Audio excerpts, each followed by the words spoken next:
स्वागत है आपका न्यूज 21 भारत में। दिन भर की तमाम बड़ी खबरों के साथ मैं सिमरन शुक्ला। भारत में कोरोना की रफ्तार थमने का नाम नहीं ले रही है। लगातार संक्रमण के मामले एक बार फिर बढ़ते जा रहे हैं। बीते 24 घंटे में 39,000 से ज्यादा नए मामले सामने आए हैं। वहीं 546 लोगों की मौत हो गई है। भारत में कोरोना की रफ्तार थमने का नाम नहीं ले रहा है।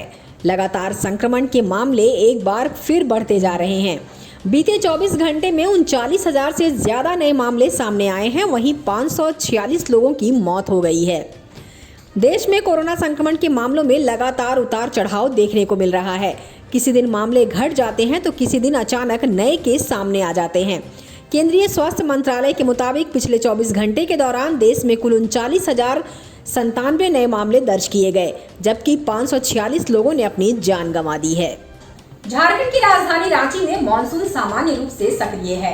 झारखंड के कई जिलों में हल्के से लेकर मध्यम दर्जे की बारिश हुई। राजधानी में ही करीब 2 घंटे तक जबरदस्त बारिश हुई। झारखंड की राजधानी रांची में मानसून सामान्य रूप से सक्रिय है। झारखंड के कई जिले में हल्के से लेकर मध्यम दर्जे की बारिश हुई है। राजधानी में ही करीब 2 घंटे तक जबरदस्त बारिश हुई। 2 घंटे में करीब 35 मिलीमीटर बारिश हुई। शुक्रवार को राजधानी में सुबह से ही हल्की बारिश हो रही थी। आकाश में बादल छाए रहने तथा हल्की बारिश के कारण तापमान में भी गिरावट आई है। शुक्रवार को राजधानी का अधिकतम तापमान 30 डिग्री सेल्सियस रहा। वहीं न्यूनतम तापमान 22 डिग्री सेल्सियस के आसपास रहा। 24 और 25 जुलाई को राज्य में कहीं भी बहुत अधिक बारिश नहीं होगी। 26 जुलाई से राज्य के करीब सभी जिले में हल्के से मध्यम दर्जे की बारिश होगी। वहीं 27 जुलाई को राज्य के उत्तरी तथा मध्य भाग में कहीं कहीं भारी बारिश हो सकती है।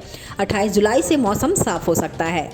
लगातार 5 दिनों से हो रही बारिश के चलते गोवा के कई इलाकों में बाढ़ जैसे हालात बन गए हैं। जगह जगह जल जमाव की स्थिति बन गई है। बारिश की वजह से एक शख्स की मौत हो गई। बाढ़ की वजह से 1000 से अधिक घरों को नुकसान पहुंचा है। देखिए एक रिपोर्ट।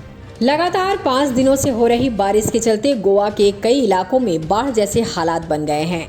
जगह जगह जल जमाव की स्थिति उत्पन्न हो गई है। बारिश की वजह से एक शख्स की मौत हो गई है। बाढ़ की वजह से 1000 से अधिक घरों को नुकसान पहुंचा है। दक्षिणी मानसून की बारिश से कोंकण और महाराष्ट्र की हालत बिगड़ते जा रहे हैं। महाराष्ट्र में बारिश की वजह से अभी तक 60 से ज्यादा लोगों की मौत हो चुकी है। वहीं गोवा में भी बारिश तांडव मचा रखी है। लगातार 5 दिनों से हो रही बारिश के चलते गोवा के कई इलाकों में बाढ़ जैसे हालात बन गए हैं। जगह जगह जल जमाव की स्थिति बन गई है। वहीं निचले इलाकों में बारिश का पानी घरों में घुस गया है। बारिश की वजह से एक शख्स की मौत हो चुकी है और वहीं बाढ़ की वजह से 1000 से अधिक घरों को नुकसान पहुंचा है। वहीं सैकड़ों लोगों को सुरक्षित स्थानों पर भेजा गया है। मुख्यमंत्री प्रमोद सावंत ने बारिश और बाढ़ से बिगड़े हालात का जायजा लिया। मुख्यमंत्री सावंत ने बाढ़ प्रभावित इलाकों का दौरा कर लोगों को हर संभव मदद करने का ऐलान किया। मुख्यमंत्री ने कहा कि सभी सरकारी स्कूलों में बाढ़ पीड़ित लोगों को ठहरने की व्यवस्था की गई है। उनके खाने पीने से लेकर दवा का इंतजाम किया जा रहा है। उन्होंने कहा कि बाढ़ प्रभावित इलाकों में राहत और बचाव कार्य तेजी से चल रहा है। पॉर्न फिल्में शूट करने के मामले में फंसे राज कुंद्रा इन दिनों काफी सुर्खियों में हैं। इसी बीच उनकी पत्नी और एक्ट्रेस शिल्पा शेट्टी ने बयान दिया है कि उनके पति पॉर्न नहीं एरोटिक फिल्में बनाते हैं। पॉर्न फिल्में शूट करने के मामले में फंसे राज कुंद्रा इन दिनों काफी सुर्खियों में हैं। इसी बीच उनकी पत्नी और एक्ट्रेस शिल्पा शेट्टी ने बयान दिया है कि उनके पति पॉर्न नहीं एरोटिक फिल्में बनाते थे। मुंबई में क्राइम ब्रांच की टीम ने राज कुंद्रा की पुलिस हिरासत बढ़ने के बाद शिल्पा शेट्टी के मुंबई स्थित घर पर पूछताछ के लिए पहुंची। खबरों की माने तो पुलिस यह जांच कर रही है कि शिल्पा शेट्टी को उनके पति के अश्लील फिल्म कारोबार से कथित तौर पर जुड़े होने की जानकारी थी या नहीं। पुलिस की एक टीम उनके बंगले पर गई थी, जो कि वहां पर करीब 5 घंटे से ज्यादा समय तक रही। इसी बीच शिल्पा ने एक बयान दिया है जो सुर्खियों में बना हुआ है। शिल्पा ने यह दावा किया है कि राज कुंद्रा के एक ऐप हॉटस्टार पर उपलब्ध फिल्मों में OTT प्लेटफॉर्म पर मौजूद दूसरी फिल्मों में कम अश्लीलता है। इसके लिए उन्होंने उदाहरण भी दिया और कहा कि यह अश्लील नहीं बल्कि इरोटिका फिल्म्स है।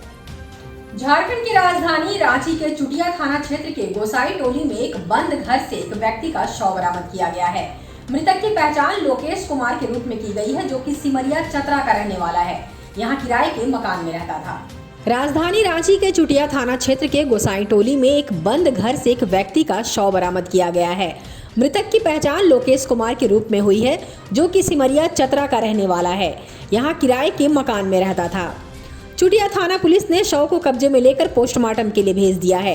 परिजनों को सूचना दे दी गई है। अभी तक मरने का कारणों का पता नहीं चल पाया है। वहीं चुटिया थाना प्रभारी अजय ठाकुर ने बताया है कि मृतक गोलगप्पा बेचने का काम करता था और उसे मिर्गी के दौरे भी पड़ते थे। शायद ये वजह इसकी मौत की हो सकती है, पर जब तक पोस्टमार्टम रिपोर्ट नहीं आता तब तक साफ साफ कुछ भी कहना मुश्किल है। कर्ता करे ना कर सके, गुरु करे सो होए, 3 लोक 9 खंड में गुरु से बड़ा ना कोई। आज गुरु पूर्णिमा है। गुरु पूर्णिमा मतलब गुरुओं की पूजा अर्चना का त्योहार। सामान्यतः हम लोग शिक्षा प्रदान करने वाले को ही गुरु समझते हैं, लेकिन वास्तव में ज्ञान देने वाला शिक्षक बहुत आंशिक अर्थों में गुरु होता है। जन्म जन्मांतर के संस्कारों से मुक्त करा के जो व्यक्ति या सत्ता ईश्वर तक पहुंचा सकती हो, ऐसी सत्ता ही गुरु हो सकती है। गुरु होने की तमाम शर्तें बताई गई हैं, जिनमें से 13 शर्तें प्रमुख हैं। शांत, दांत, कुलीन, विनीत, शुद्ध वेश्वा, सुधाचारी, सुप्रतिष्ठित, सुचिदर्श, सुबुद्धि, आश्रमी, ध्यानिष्ठ, तंत्र मंत्र विशारद, निग्रह, अनुग्रह। गुरु की प्राप्ति हो जाने के बाद प्रयास करना चाहिए कि उनके दिशा निर्देशों को यथाशक्ति पालन किया जाए। गुरु को उच्च आसन पर बिठाएं, उनके चरण जल से धुलाएं और पोंछें, फिर उनके चरणों में पीले या सफ़ेद पुष्प अर्पित करें। इसके बाद उन्हें श्वेत या पीले वस्त्र दें। यथाशक्ति फल, मिष्ठान, दक्षिणा अर्पित करें। गुरु से अपना दायित्व स्वीकार करने की प्रार्थना करें। अगर आपके गुरु नहीं हैं तो क्या करें? आइए आपको बताते हैं कि गुरु ना होने पे आप इस अवस्था में क्या कर सकते हैं। हर गुरु के पीछे गुरु सत्ता के रूप में शिव जी हैं। इसलिए अगर गुरु ना हो तो शिव जी को ही गुरु मानकर गुरु पूर्णिमा का पर्व मनाना चाहिए। श्री कृष्ण को भी गुरु मान सकते हैं। श्री कृष्ण या शिव जी का ध्यान कमल के पुष्प पर बैठे हुए करें। मानसिक रूप से उनके पुष्प, मिष्ठान और दक्षिणा अर्पित करें। स्वयं को शिष्य के रूप में स्वीकार करने की प्रार्थना करें। राज्य, देश और विदेश की तमाम खबरों से जुड़े रहने के लिए बने रहिए News 21 भारत के साथ।